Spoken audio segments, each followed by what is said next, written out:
like, I finished barber school. Keep going. I finished barber school, and thank God that I finished barber school, dude. And I remember, like, I was still living with her and going to school, and it was rad, dude. That if you know, if I wasn't with her, I wouldn't have got my barber license, because I wouldn't have been able to go to school and have a place to go home to. Like, she carried the weight, like, Yeah. you know, helped with rent and stuff, and all I had to do was, like, just go to school and, like, make some of my bills, and I didn't have many bills. I got my barber license first go. A lot of people don't. Big test that you have to take, and I like had a fucking stack of flashcards like this big, and I was like studied like a motherfucker, and I got my license. On your first time? First time. So, And I didn't even know I wanted to be a barber, dude. I just knew like some of my friends went to barber school, and I got my license before they did, and like I'd say right now, barbering has saved my life, dude. yeah. It's a blessing that I have a trade. Was that what got you clean? No, what got me clean or sober was the heartache of putting myself through the misery. I don't ever want to hurt anyone like I did.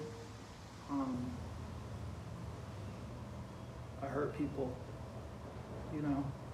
I hurt people, and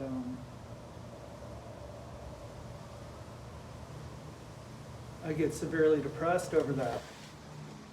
Severely depressed over that. The life I live today is just fucking phenomenal. And the amount of pain I put others through because of my addiction is just, it's selfish. I was selfish.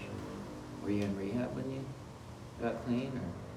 Yeah, that last time when I went to Vegas, that's the last time I went to rehab. And that was the high end. That was the high end spot. I had a huge resentment towards them, but now I'm like, whatever, grateful for it. And you did, how long were you in there? 30 days.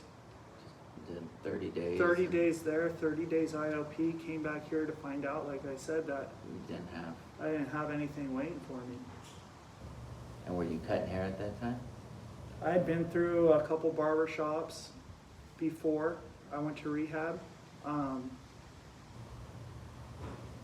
Fucked them off, you know. Relapsed every time or started getting strung out, and I'd show up to work and just fall asleep. Mm-hmm. And I couldn't hold it together. And now where I'm at today, I found this little barbershop in Costa Mesa, and it was new barbershop, and I'd just come back to North OC from South OC from IOP to stay with my best friend and his wife. They put me up in their house. Yeah. And they're, you know, and they have a baby, and they're like, Johnny, you can stay here, you know? And I'm like, okay. Yeah. Now this guy's taken me in multiple times. Yeah. And I shit on him every time. Every time. Every time I shit on him, dude, like, but he's family, you know? And he held me again one more time. He held me one more time. And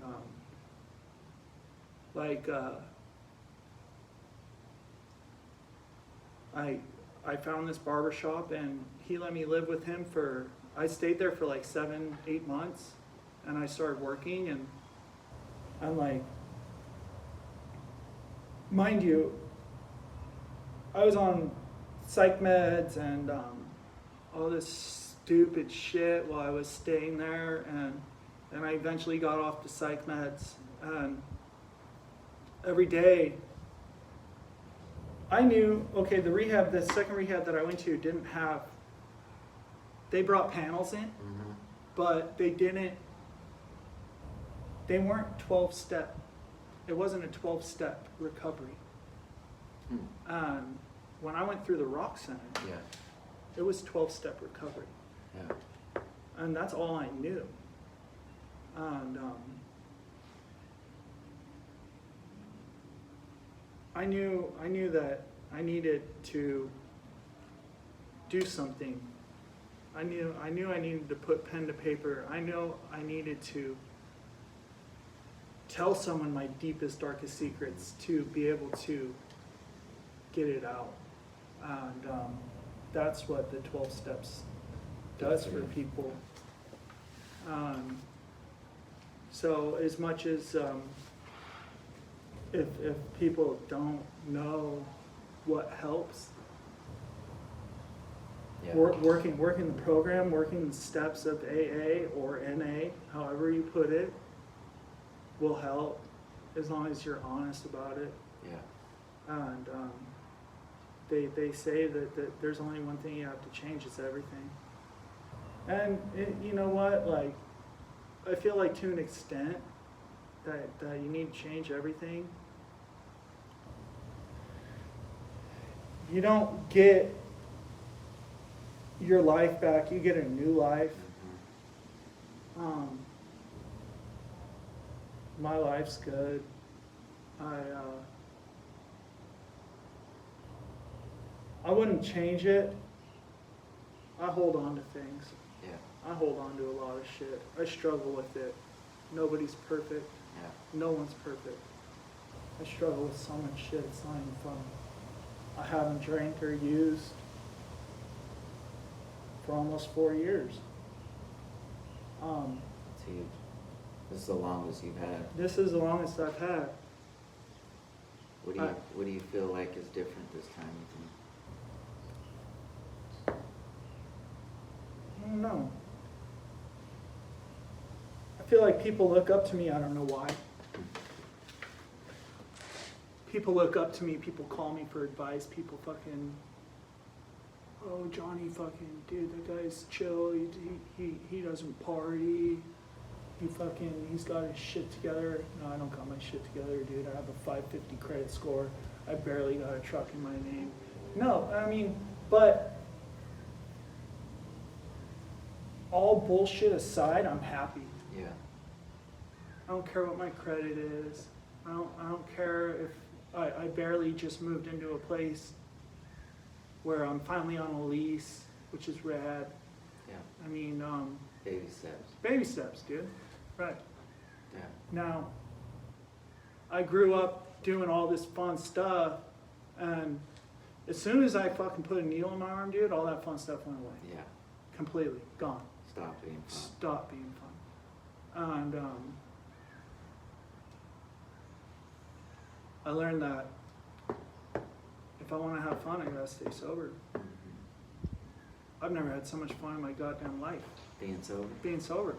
And that's what I want to try to explain to people is I thought for me personally when getting sober, my life's over, you know, like how could I ever be cool or talk to women or, you know, have fun. I can't go to the bars. I can't, you know, go on trips with family members who drink, like all that. Like that's not the case for me.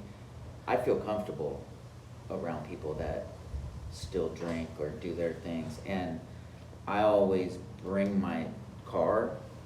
That way, if it's uncomfortable for me, I can leave. Did.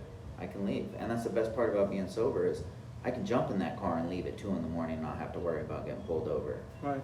You know? But I also like being around people that do that because it makes me feel normal, you know? Like I don't feel like... Yeah, no, I can totally relate. I've been around stuff that maybe most people in sobriety don't want to be around or Yeah. aren't strong enough to be around, and I Yeah. put myself in situations to where none of it's ever really bothered me. But I always have now Yeah. because I can go home. I have the choice to leave, and I'm not tied down to the party anymore. I'm in the bar, mind you, this fucking COVID shit shut down our bars. I play pool. Yeah. If I'm not shooting pool, I'm shooting dope. Yeah. That's what I say. I play pool all the time. I love it. And I walk into a bar, I don't see alcohol, I see pool tables. Yeah, you're automatically looking for pool tables. That's it. That's Yeah. it. And that's all I want to do in life is, I mean, you know, go to work, play pool, exercise. You know, like I said, all the fun I had growing up, I didn't do when I was doing drugs. And now here I am, surfing all the time, riding dirt bikes. You know, I have money in my bank account. I have food in my belly. My bills are paid. Who would have thought? Who would have fucking thought that I don't have to worry about paying my bills? Yeah. Because I know I go to work every day. For some fucking reason, people call me for haircuts. Even though they find out how fucking weird I am. I mean, I could write a whole book about how weird I am. Yeah, we'll leave that out of We the... can leave that out, you Yeah, know? A bunch of weird shit that I, you know, whatever. People like me. They're like, well, this guy's a character. Mhm. I mean, I think because I'm good at what I do, I like to put hair on the floor and people come back. People sit in my chair. They pay me. And I get to have a life that I've never had. And none of it would happen if I wasn't sober. Yeah. To drink, for me, is to die. If I drank, I wouldn't want to be alive. At all. You think the guilt this time would... It would kill me. Yeah. It would kill me. Because I feel like you do have... I feel like that's the thing that's different this time, is you do have a lot of people that depend on you, look up to you, rely on you. Just, I feel like the longer you get sober, or you stay sober, like your circle grows of people, the people that you would let down if you got loaded again, and it just becomes that much harder. You know, when before where it's like, oh, if I get high, I'm just upsetting my parents, I'm letting down my girlfriend, I'm letting down my brother, you know, like the people that you normally, that should mean the most to you. But the more your circle grows, where it's a boss, it's a coworker, it's, you know, sponsees, like, you know, friends of friends, all those people that you've touched, like, I know I would be heartbroken. But it becomes the norm where I just rely on you being sober. You know, like I know if I call Jonny, like you're gonna answer your phone. And if not, you're gonna call me back within 10, 15 minutes, you know, otherwise you're working. But I know I'm definitely hearing from you in the same day, whereas I'm sure if you were off and running and getting loaded, like, you're not gonna answer your phone. No, because I know I'm going to hear it. Yeah, because you know you Where feel you like at, stupid? when you disappointed people. Yeah. So, you know, through all the bullshit and the moral of the story is if I didn't have my sobriety, I wouldn't have a rad life. I sucked at life really bad. You know, there used to be a group of guys that I looked up to when I was first getting sober, and they were the best day ever crew. It's the best fucking day ever. Yeah. That's it. You know, this is the best goddamn day ever. And if I take it one day at a time, I'll fucking keep having good days. Yeah. And the shitty days, I'll just remember, you know what, tomorrow's a new day. I've learned to deal with my depression. I've learned to deal with my struggles, and I've learned to deal with my mania. I make light of the situation. Yeah. Sometimes I drive around and cry. Sometimes I drive around and make weird noises. I have all kinds of fucking... I don't even think I have mental issues, dude. I just get weird, you know what I mean? And not one pill. Yeah. I don't think one pill or one thing can help me. I hate taking medication. The psych meds that I was on, I had to fully detox from. Yeah. Fuck psych meds, dude. Yeah. Fuck that shit. I have some health issues that maybe I need to address. But today I I can live a solid life and still have fun, and it's like there's nothing out there that make me. I don't think about using, dude. Yeah. Don't get me wrong. I have, but it's never been like circumstances where, dude, thank God for all the fucking homeless people around here, dude. I see somebody walking down the street and I go, dude, I do not want to be there. Yeah. A constant reminder. Working where I work, it's like detox. Yeah. I got all these fucking idiots going by all the time. I talk to them. Because you feel comfortable talking to them. Yeah, and I address the matter of, what are you doing, fucking stupid? Some tough love.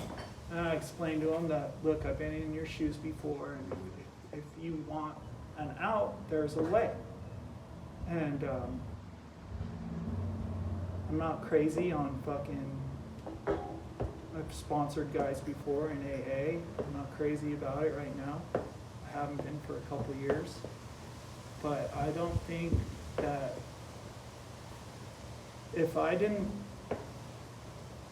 work some sort of program and hit the first year, almost 2 years of my recovery, I was in one meeting, if not two a day. Yeah. Just to be around it. Is that what you would recommend to people trying to get sober, stay sober? I mean, if you're new, keep going, I was just talking to my one of my clients yesterday about it, and he's like, dude, I'm like, I kind of miss it. And I go, you know what, dude, just because you don't have fucking 10 sponsees right now, it doesn't mean you can't live your life. Yeah. We did all this work to get to where we are. For me, it's a milestone.